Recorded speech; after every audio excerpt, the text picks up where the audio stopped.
a gente precisa saber se tem dinheiro para gastar.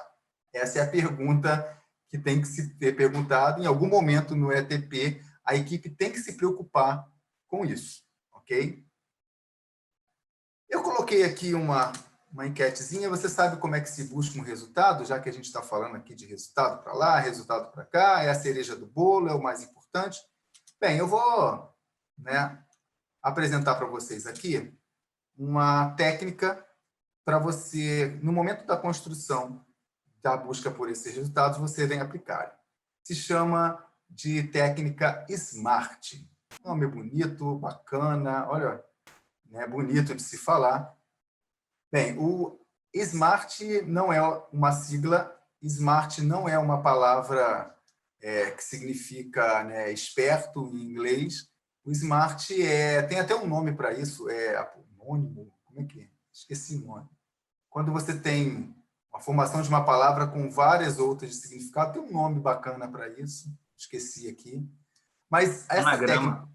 Como? Anagrama. Anagrama, isso. Anagrama. Eu estava pensando em anacrônico aqui, não dá nada a ver. Anagrama, exatamente.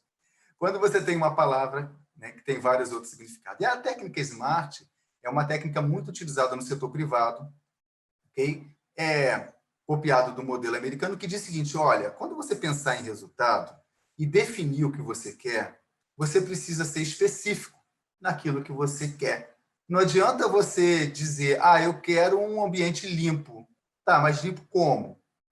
Eu quero ter que os meus funcionários tenham um transporte adequado, que tenha mobilidade, que você precisa ser específico naquilo que você quer. E mais, na hora que você dizer o que você quer, você precisa mensurar, ser mensurável. Ou seja, eu preciso poder medir. Se eu não puder medir aquilo que eu quero, eu dei um exemplo cedo de, vamos lá, eu quero contratar uma empresa de fazer transporte de funcionários. E eu posso dizer, olha, dos 100% das viagens, eu quero que 95% não saia com atraso. Ou seja, só vou permitir que 5%, em razão de situações de força maior, caso fortuito, possa atrasar. Esse é o meu limite para atrasar as minhas viagens, aqui, o meu transporte de funcionários. Então, eu estou medindo. Então, é uma meta que eu coloquei para o meu resultado, onde era possível medir. Ok? Eu posso dizer que, numa contratação de limpeza, por exemplo, eu posso dizer o seguinte: olha, eu tenho 10 banheiros e o meu fiscal vai passar em 10 desses banheiros uma vez por semana, e se 2 deles estiverem com um cesto entupido de papel, olha só que ponto vai a medição, hein? Você vai ter um X% de desconto no final do mês, se isso for recorrente. A gente vai chegar nesse ponto dessa medida tão mais desmiuçada. Mas veja, eu estou traçando um resultado onde eu consigo medir, eu consigo ver, olha, são 10 banheiros, se 2 estiverem com a cesta lotada, ou seja, não forem recolhidos, a empresa não pode receber por isso. Certo, Ronaldo? Não pode. Ela está recebendo para recolher o vaso, o cesto dos 10 banheiros. Eu consigo medir o que eu quero. Essa meta precisa ser atingível. Imagina se eu falo lá na minha meta que, olha, você foi contratado para transportar os meus servidores e eu não vou admitir 1% de atraso em dia nenhum, em momento nenhum. Ele não vai conseguir. Não vai conseguir. Então, essas metas precisam ter um atingimento, considerando os casos fortuitos de força maior que pode acontecer. Tá? Essas metas têm que ser atingíveis, realizáveis por quem contrata. Na hora que eu pensar também, ela tem que ser relevante, tem que ser importante para a consecução do meu objetivo. Senão, para que eu vou descrevê-la como resultado pretendido? E, por final, ela tem que ser temporal, ela tem que ser executada dentro de um determinado tempo, um espaço, um recorte geográfico, um recorte temporal daquilo. Vamos dar um exemplo para ficar mais claro de tudo isso? Vamos pegar um exemplo do próprio serviço de transporte. Então, eu construí aqui um indicador SMART. Vamos pegar aqui. Especificidade é a primeira característica. Indicador. Antes de eu entrar aqui, eu vou falar que indicador é o padrão, tá, de alguma coisa para se medir. Então, eu preciso ter algo que me indique qual é o certo para eu chegar e dizer, olha, em relação a isso, que é o padrão, você está errado, você não está fazendo. Então, vou pegar 2 indicadores para o serviço de transporte, uma com uma meta inadequada e a outra com a meta adequada. Então, vamos lá. Especificidade. Total de viagens realizadas é o meu indicador. Então, eu vou medir o resultado em cima do total de viagens realizadas. Isso não vai me dizer nada. Isso não vai me indicar nada. Agora, se eu coloco um indicador, por exemplo, percentual de viagens sem atraso, aí sim eu tenho um indicador de qualidade. Porque o total de viagens realizadas pode ser que a necessidade seja 10, mas pode ser 20, pode ser 30. O total de viagens não vai me dizer nada. Ela pode ser até, né, genérica demais, inclusive. Agora, quando eu vou para a especificidade da qualidade, então, veja, eu estou dizendo que, olha, o percentual de viagens sem atraso tem que ser de 95%. Bacana, eu tenho aí um indicador que é uma meta adequada de atingimento. Mensurabilidade, vamos pegar um outro exemplo aqui. A educação do motorista. Como é que se mede a educação de motorista? Pode ser que ele seja simpático para um e não seja para outro. E aí o grau de subjetividade, inclusive, é muito grande em relação a isso. Agora, se eu digo, e eu vou medir pela satisfação do usuário em relação ao motorista, e isso se faz com uma pesquisa de satisfação, eu posso medir que ao final do mês, né, num contrato, eu posso dizer, não, aquele motorista ele dirige de uma forma segura, ele realmente tem a confiança dos usuários, ok? Então, vejam que foi uma meta que eu podia medir. Vamos sobre atingibilidade. Vamos lá, 100% das viagens sem atraso, já até falei. Isso é impossível de se conseguir. Eu tenho trânsito. Aqui no Rio de Janeiro, por exemplo, um contrato desse tipo seria impossível de se alcançar. Ah, não. Então, vamos permitir 95% das viagens realizadas sem atraso. Então, vejam que é uma meta possível e atingível por parte da contratada. E eu vou medir em relação a isso. Relevância. Um outro exemplo. Percentual de viagens com veículo com câmbio automático. Qual a importância que isso tem para a minha contratação? Ah, não. Vou pegar, então, um indicador que tem uma meta adequada. Percentual de viagens com veículo limpo. Aí sim, fiscal do contrato, você tem como olhar e saber se o veículo está limpo ou não. Agora, a relevância de um câmbio automático, isso não faz a menor diferença. E a de tempo, eu peguei o mesmo exemplo ali da atingibilidade. Imagine 100% das viagens realizadas sem atraso, é quase que impossível. Então, vejam que, no nosso exemplo, no momento em que eu sentei e pensei nos resultados pretendidos com a minha contratação, eu elegi alguns indicadores com metas específicas, mensuráveis, que podem ser atingidas, que são importantes para a obtenção do resultado e que podem ser realizadas dentro de determinado tempo. Dessa forma, eu consigo, ao final do mês, num contrato continuado, onde a entrega é mensalmente, eu posso dizer, olha, ele tem um contrato onde o serviço de transporte eu pago 30 mil por mês. Mas espera aí, vamos considerar todos esses indicadores que vão denotar uma diminuição, né, na questão do lucro, incompetência, inclusive, que é muito comum hoje em dia, como eu falei cedo. Agora, para cada indicador eleito, eu preciso ter um percentual de desconto. Isso eu não tinha falado até então, que seria o próximo passo. Uma vez eleito qual é a meta, eu posso dizer o seguinte, olha, se o percentual de viagens está realizado até 95%, ele recebe 100%. Mas se for 90%, ele vai receber um desconto de 5%. Se for um aumento de atraso de 80%, ele vai receber uma glosa, digamos assim, de 10% do valor inteiro que ele deveria receber. Então, é dessa forma, pessoal, que a gente vai desenhando, à luz do meu contrato, qual o resultado desejado para tal ou tal contratação. Eu fiz aqui eu sei que parece no primeiro momento, professor, mas isso é muito difícil de se realizar, né? Parece uma coisa muito técnica.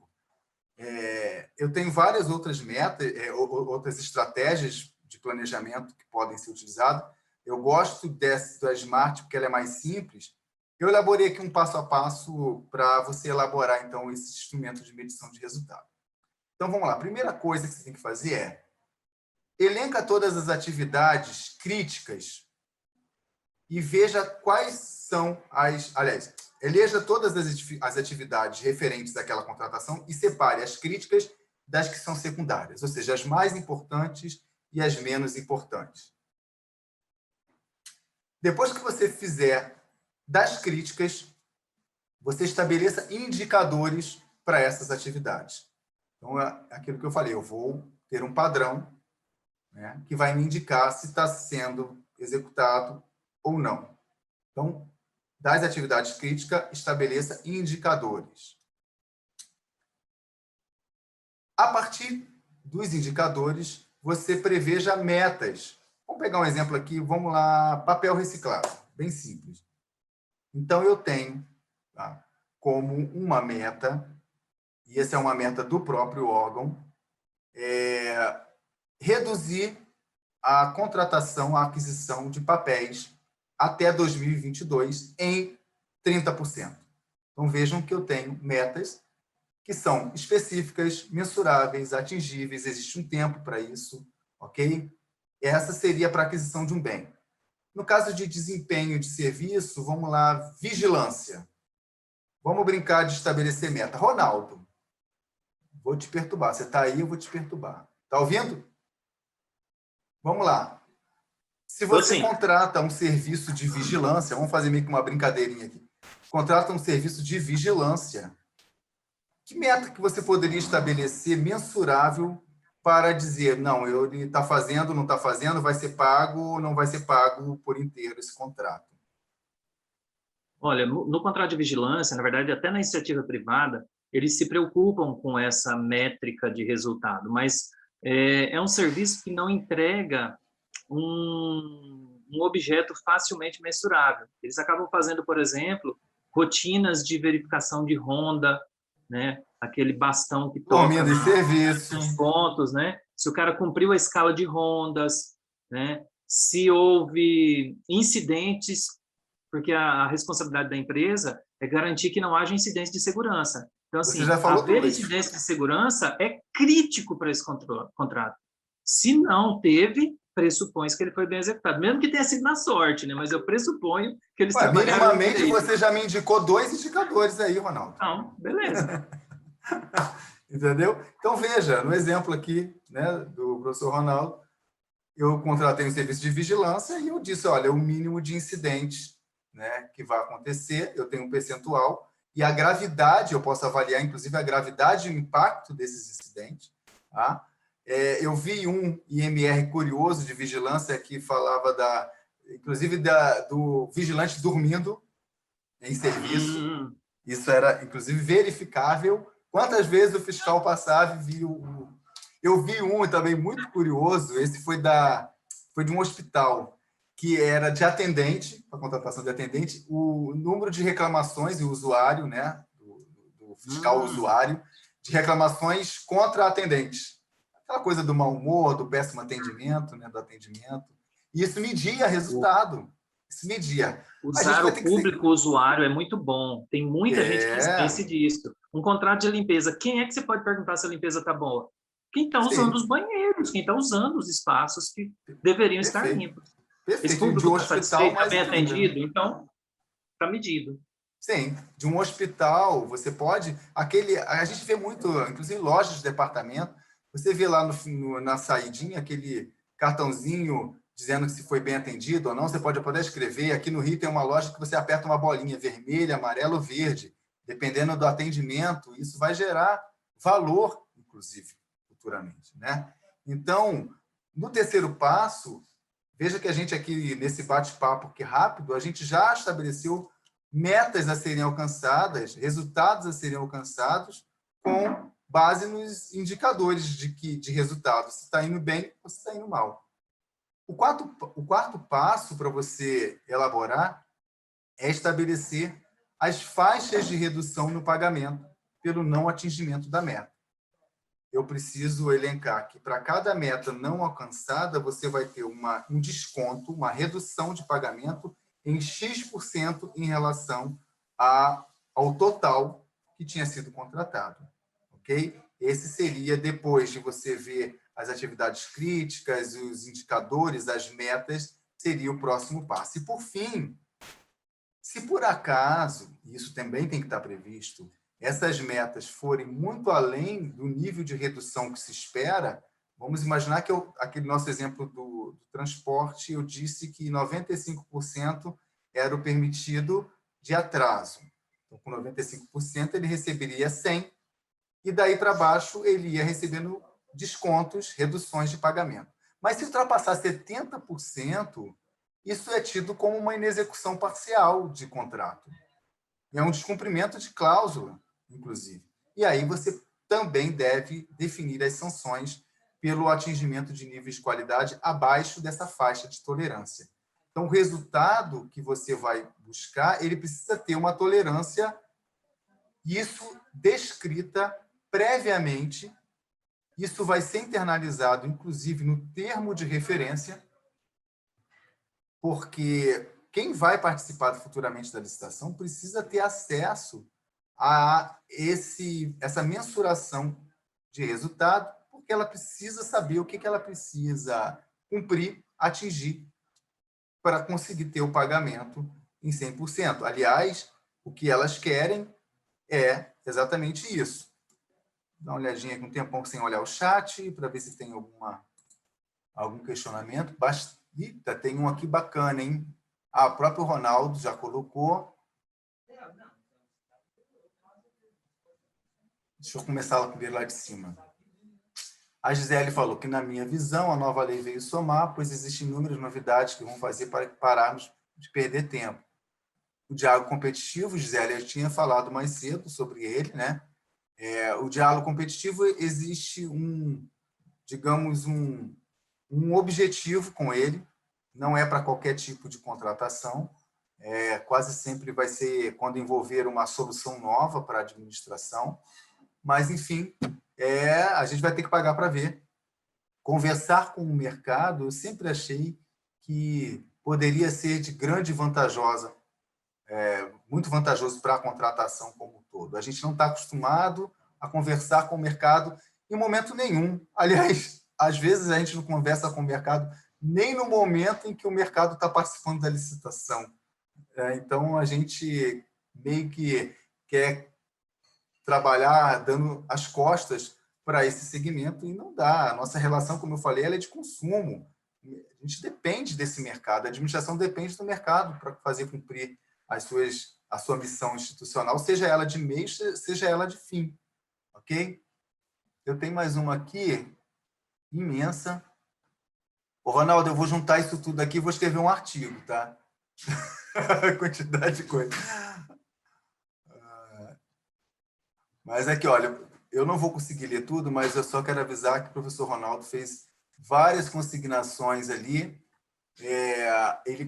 Eu vou ler porque a gente acabou de tratar desse assunto agora. Ele colocou que para definir indicadores precisa estudar o assunto, senão vai ficar pior do que não ter nenhum. E confundir exatamente, é preciso, né, que se saiba exatamente o que se espera daquela contratação. E para saber o que eu espero, eu preciso primeiro saber o que eu não espero, o que eu não quero daquela contratação.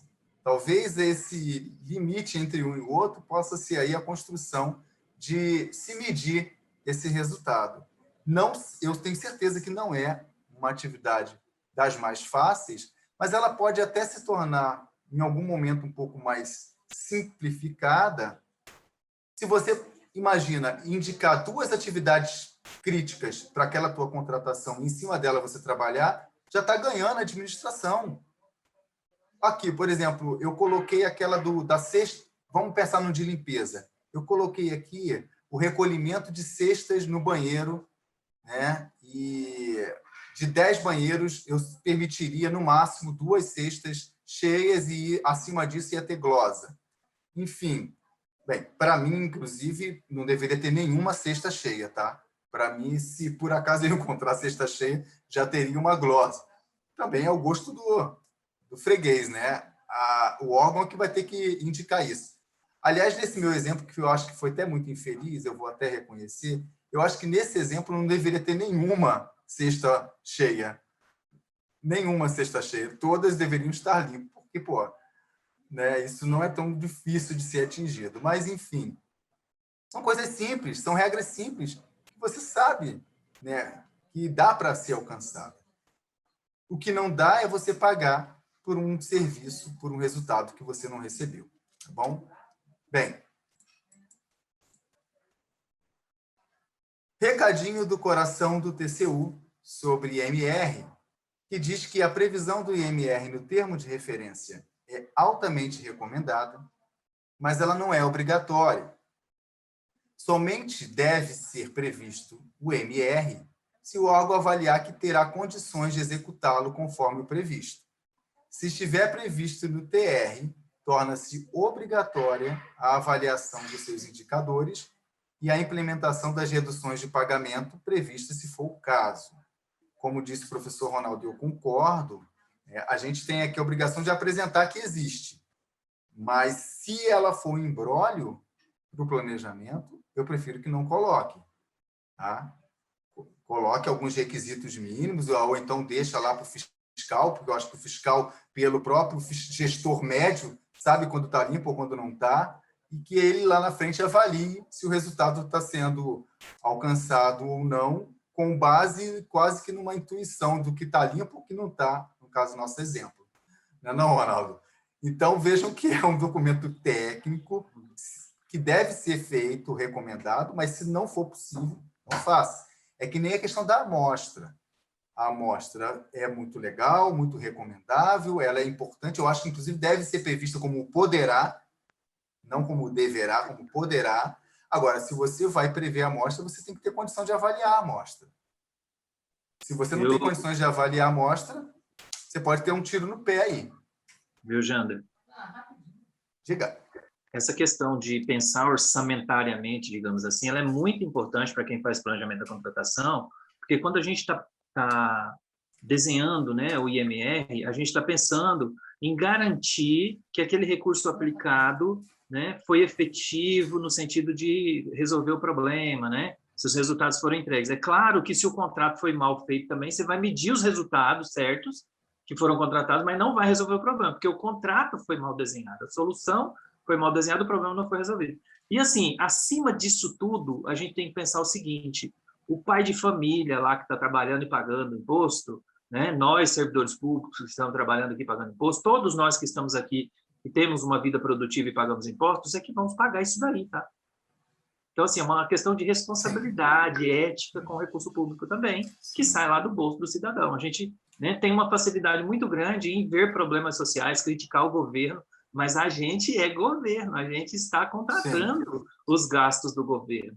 Então, assim, há uma questão ética envolvida aí também no IMR, garantir que aquele contrato foi de fato entregue, que não foi pago nada indevido para a empresa. Ah, eu paguei só olhando a folha de ponto. Eles trabalharam? Ah, não sei, eu olhei a folha de ponto. Gente, o cidadão está sofrendo para pagar esse negócio aí, né? Pois é. E não, ainda tem a questão de, pelo IMR, que a gente sabe que é complexo, aquela coisa toda, mas ele é desejável quando é possível prever resultado, tá? Isso tem que ser parte da consciência do próprio gestor, que deve capacitar, né, os seus servidores para tentar né, fazer esse documento, e se não tiver uma capacitação específica para fazer o IMR, mas que tenha uma capacitação específica de planejamento estratégico de alguma forma, existem várias por aí acontecendo. E se por acaso nada disso for possível, que também não justifica, o cuidado e a consciência, à luz do que o Ronaldo falou, de ter que sentar e se preocupar não com o contrato que vai ser celebrado, mas sim com o que vai ser entregue com o contratado, com a contratação. Essa geração de valor final, para mim, é o lucro social que está embutido na contratação. É essa satisfação que a gente tem que dar para a sociedade. Parece até um discurso político isso, mas no fundo é verdade. A contratação quer isso. As pessoas querem isso. Está todo mundo muito cansado. A nossa reputação é péssima em relação ao uso do erário. E o superfaturamento muito tem a ver com o que a gente está falando, porque às vezes não é medido. A empresa não entrega, mas recebe. Eu ouço até dizer que quando ela não limpa bem e recebe integralmente, tem superfaturamento nisso aí também. Há superfaturamento nessa situação. Então, talvez o IMR é um instrumento de risco, de certa forma, para que evite-se você pagar indevidamente. O próprio nome fala, é um pagamento pelo resultado. Preparem-se, gestores e pessoal que trabalha cada vez mais com essa previsão cada vez mais explícita na norma. Eu acredito, pelo menos espero, que o controle interno e externo vai começar a cobrar isso de alguma forma. Responsabilidades e responsabilizações por resultados não alcançados. Tá? Eu peguei aqui um instrumento de medição de resultado numa contratação de tecnologia da informação, como eu tinha falado, que inicialmente essa história meio que começou na administração pública por aqui. Tem uma súmula do TCU, a 269, que diz o seguinte, olha, nas contratações para a prestação de serviços, no caso de tecnologia da informação, a remuneração deve estar vinculada a resultados ou ao atendimento de níveis de serviço, admitindo-se pagamento por hora trabalhada, e assim vai. A nota técnica número 6, emitida lá pela Secretaria de Fiscalização lá do Tribunal de Contas da União, diz que os gestores públicos de TI devem planejar suas contratações de modo que os pagamentos pelo serviço prestado sejam realizados em função de resultados verificados. Olha, 2010 isso aqui. Então, eu não sei nem como é que... Eu fico sem graça de dizer que isso é novo. Tá? Porque isso não é novo. A gente é que não está acostumado a estudar, a se capacitar. Eu acho que a capacitação é nova, viu, Ronaldo? Porque as previsões já existem. Mas as capacitações, a cultura da capacitação, graças a Deus, né, em algum momento, que é nova. Porque a norma não é... O pessoal fala muito, quando eu dou aula na área ambiental, o pessoal fala, professor, essa coisa de novidade de ambiental, nada. Já em 93 já existe, para quando você vai fazer uma obra, fazer o estudo de impacto ambiental dela. Isso já existe há muito tempo. Aliás, estudos preliminares também existem na própria 666. Então, isso não é novo. O que é novo, a onda nova, acho que é a capacitação, a consciência. Deixa eu só pontuar aqui, Jander, para você descansar as cordas vocais aí. Adorei a sua participação. Hein? A IN1 de 2010 que você citou, às vezes o pessoal olha e fala, mas é uma norma operacional que não me vincula. Tá, tudo bem, eu concordo com isso e eu costumo fazer essa ressalva em sala de aula. É um referencial, tá? Agora, observem o seguinte, a IN é de janeiro de 2010 e a lei que mudou o artigo 3º do 866 é de dezembro, incluindo o desenvolvimento nacional sustentável como finalidade da licitação. Então, assim, não dependeu de lei para fazer isso. Não dependeu de alteração da lei. Por quê? Porque a Constituição Federal já previa. A IN1 não se baseia no artigo 3º da 866, ela se baseia na Constituição Federal. Exatamente. E aí, o gancho para se falar em sustentabilidade a partir de agora, e aí tem muita gente que fala, professor, lá vem o senhor com sustentabilidade. E eu sempre falo, inclusive eu falo para alguns professores amigos, falei, olha, legal, a gente se preocupa tanto com as questões jurídicas, legais, que a gente esquece o que a gente compra. O que a gente está comprando? A nossa relação é de consumo. Que material que você está escolhendo? E o serviço, que impacto você, maior compradora, maior consumidora, está causando com base no seu consumo?